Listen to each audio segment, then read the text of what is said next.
ఇంట్లో కూర్చుని ఇంగ్లీష్ నేర్చుకోవాలనుకుంటున్నారా? అయితే వెంటనే మా స్పోకెన్ ఇంగ్లీష్ క్లాసెస్కి కాల్ చేయండి.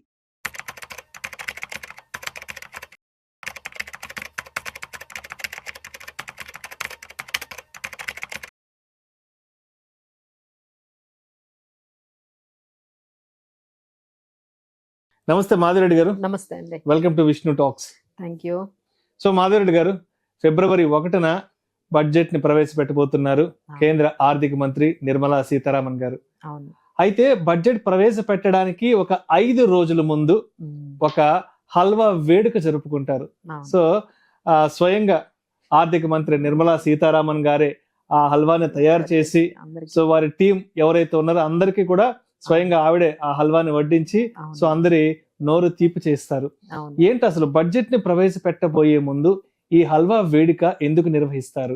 సో ఇదైతే ఈ రోజు అండి, అంటే లైక్ మనకి 5 o'clock కి మనకి ఫ్రైడే రోజు ఈ సెరమనీ అనేది జరిగింది. సో దీనివల్ల ఏంటంటే, అంటే before going for the session ఇదంతా ఏంటంటే వాళ్ళందరూ కూడా కొంచెం ఎన్ని రోజుల నుంచి, అంటే మనకు తెలియదు కానండి, దెర్ ఆర్ మెనీ మంత్స్ వాళ్ళు ఈ బడ్జెట్ మీద అలాగా వర్కౌట్ చేస్తూ ఉంటారు, ఆ డ్రాఫ్టింగ్ చేసుకోవడానికి, లేకపోతే పాలసీస్ అన్ని పెట్టడానికి.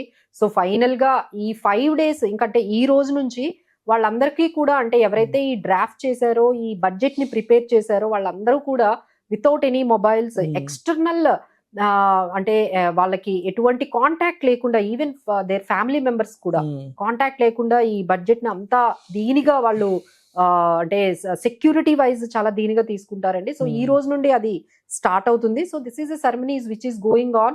ఈసారి స్పెషాలిటీ ఏంటంటే, she is doing this budget speech for 8th time, 8వ సారి ఆమె చేస్తున్నారు. ఇంకొక స్పెషాలిటీ ఏంటంటే, ఈ బడ్జెట్ లో మోడీ టర్మ్ లో, మోడీ 3.0లో first full term budget. So 3.0లో full term budget. So many expectations are there for the budget అండి. సో ఇది ఇప్పుడు ఫిబ్రవరి 1న బడ్జెట్ రాబోతుంది కాబట్టి క్యాపిటల్ మార్కెట్స్ కి సంబంధించి ఎటువంటి ఎక్స్పెక్టేషన్స్ ఉన్నాయి అసలు బడ్జెట్ మీద? సో డెఫినెట్లీ అండి, అంటే ఈసారి బడ్జెట్ లో అందరూ బాగా ఇబ్బంది పడింది ఎవరు అంటే మిడిల్ క్లాస్ వాళ్ళండి.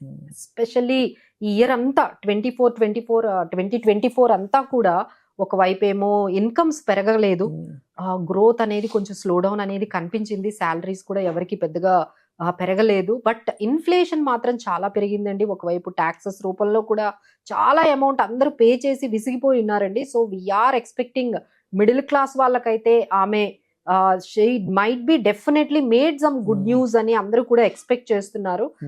అది మనకి కనిపిస్తుంది. ఆ తర్వాత ట్యాక్స్ రిఫార్మ్స్ అండి, ఎప్పటి నుంచో వాళ్ళు తీసుకొద్దాం, అదే 1961 ఇన్కమ్ ట్యాక్స్ యాక్ట్ ని ఒక ట్యాక్స్ కోడ్ లాగా, ఒక బిల్ లాగా ప్రెజెంట్ చేయాలి అనేసి ఈసారి ఈ బడ్జెట్ సెషన్ లో ఇంకొంచెం సింప్లిఫికేషన్, అంటే ఆ లాంగ్వేజ్ గానీ అంత టర్మ్స్ గానీ అంత దీనిగా అర్థం కావట్లేదు, ఇంకా సింప్లిఫై చేద్దాము, కొంచెం ట్యాక్స్ రిఫార్మ్స్ ని మనం ఈసారి బడ్జెట్ లో కొంచెం చూడొచ్చండి. That could be A speciality for this budget. అలానే మెయిన్ మనందరం కూడా బాగా ప్రాబ్లం ఫేస్ చేస్తుంది జాబ్ క్రియేషన్స్ అండి. అంటే మనది youngest population in the world. ఇంత యంగెస్ట్ పాపులేషన్ కి వాళ్ళకి తగినట్టుగా జాబ్స్ కానీ, లేకపోతే వాళ్ళ స్కిల్ కి సంబంధించి ఆ జాబ్స్ కానీ రావట్లేదు. సో దాని గురించి కూడా వాళ్ళు ఈసారి బాగా అడ్రస్ చేసే అవకాశం అయితే కనిపిస్తుంది. అలానే హెల్త్ కేర్ అండ్ ఎప్పుడు మనకు ఉన్నట్టుగానే ఇన్ఫ్రాస్ట్రక్చర్ మీద అయితే ఈసారి వాళ్ళు, అంటే లాస్ట్ ఇయర్ కన్నా ఈసారి ఇంకొక అంటే 2 times ఎక్కువగా ఇన్ఫ్రాస్ట్రక్చర్ మీద. ఇంకోటి ఏంటంటే అఫోర్డబుల్ హౌసింగ్ అండి.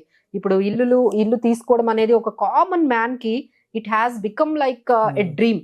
ఇల్లు ఒకటి, మన సొంత ఇల్లు అనేది కామన్ మ్యాన్ కి రీచ్ లేకుండా అయిపోయిందండి. So they wanted to make it affordable housing అనే కాన్సెప్ట్ మీద కూడా ఇన్ఫ్రాస్ట్రక్చర్ ని కొంచెం డెవలప్ చేసుకుంటూ ఇలా తీసుకువెళ్తారు ఈ బడ్జెట్ నంతా కూడా. ఒకవైపు ఎడ్యుకేషన్, ఐటీ, తర్వాత ఈ ఫార్మా, ఈ హెల్త్ కేర్, వీటి మీదే ఎక్కువగా బడ్జెట్ అయితే కనిపిస్తుందండి. సో మరి మాధవిరెడ్డి గారు, సో క్యాపిటల్ మార్కెట్స్ కి సంబంధించి ప్రతి ఒక్కరూ బడ్జెట్ నుంచి ఎక్స్పెక్టేషన్స్ ఏముంటాయి అంటే, క్యాపిటల్ గెయిన్స్ మీద టాక్సేషన్ ఎలా ఉంటుంది, ఈసారి ఏదైనా ఊరట ఉంటుందా, లేదంటే ట్యాక్స్ సేవర్ ఆప్షన్స్ కి సంబంధించి ఏమైనా అప్డేట్స్ ఏమైనా ఉంటాయంటే అందరు ఎదురు చూస్తారు. కాబట్టి ఏంటి అసలు ఎస్పెషలీ ఫర్ మార్కెట్స్ లో ఉండే వాళ్ళకి ఈసారి ఎటువంటి ఎక్స్పెక్టేషన్స్ ఉన్నాయి? సో ఫర్ మనం ఏంటంటే ముందు ఎగ్జిస్టింగ్ ఏ ట్యాక్సెస్ మనం పే చేస్తున్నామో ఈక్విటీకి సంబంధించి, మీరు మ్యూచువల్ ఫండ్స్ ద్వారా ఈక్విటీలో పెట్టినా లేకపోతే షేర్ మార్కెట్ లో డైరెక్ట్ గా ఈక్విటీలో పెట్టినా, ఇప్పుడు మనకి 1 year హోల్డింగ్ పీరియడ్ అండి. 1 year అబోవ్ అయితే మనం long term capital gains pay చేయాల్సి ఉంటుంది. ఏదైనా మీరు గెయిన్స్ కానీ వచ్చినట్లయితే దాని మీద 12.5%, ముందు 10% ఉండేదండి, దాన్ని 12.5% చేశారు. బట్ 1.25 lakh వరకు మనకి ఎటువంటి ట్యాక్స్ పే చేయాల్సిన అవసరం లేదు. 1.25 lakh నుంచి మీకు ఏదైనా గెయిన్ వచ్చినట్లయితే 1 year అబోవ్ దాని మీద 12.5% చేయాలి. అప్పట్లో షార్ట్ టర్మ్ క్యాపిటల్ గెయిన్ 15% ఉండేవండి, ఇప్పుడు 20% చేసేసారు. సో ఎవరికైనా గెయిన్ కానీ ఈ షార్ట్ టర్మ్ బిఫోర్ 1 year లో మీకు గెయిన్ వచ్చినట్లయితే దాని మీద 20% ట్యాక్స్ కట్టాలి, irrespective of your slab rate. మీరు స్లాబ్ రేట్ ఎంత తక్కువలో ఉన్నా మీరు 20% మాత్రం ఈ short term capital gain tax equity మీద పే చేయాలి. అండ్ నవ్ డేస్ అందరూ చాలా మంది ట్రేడింగ్, ఇంట్రాడే ఇవన్నీ కూడా చేస్తున్నారు. వాళ్ళందరూ కూడా మీకున్న ట్యాక్స్ స్లాబ్ రేట్ ప్రకారం, అంటే మీరు 30% లో ఉంటే 30%, 15% లో ఉంటే 15, so what ever percentage your tax slab rate, దాని ప్రకారం మనం ఇంట్రాడే వాటి మీద వచ్చిన గెయిన్స్ మీద ట్యాక్స్ అనేది పే చేయాలి.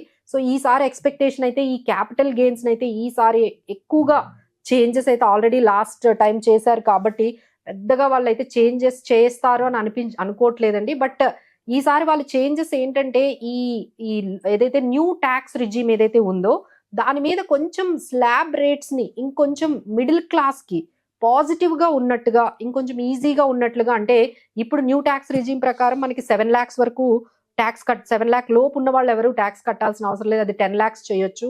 అది మన expectation, especially from the middle class. అలానే ఈ ట్యాక్స్ స్లాబ్ రేట్స్ కూడా కొంచెం తగ్గిస్తారు, ఎందుకంటే they wanted to make it more attractive the new tax regime.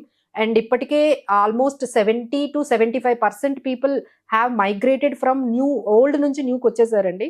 So ఇంకా కంప్లీట్ గా న్యూకి వచ్చేటట్టుగా వాళ్ళు ఇవన్నీ కూడా న్యూ ట్యాక్స్ రిజీమ్ కి సంబంధించి కొంచెం రిలీఫ్ అయితే మేము ఎక్స్పెక్ట్ చేస్తున్నాం. Thank you so much Madhu Reddy గారు.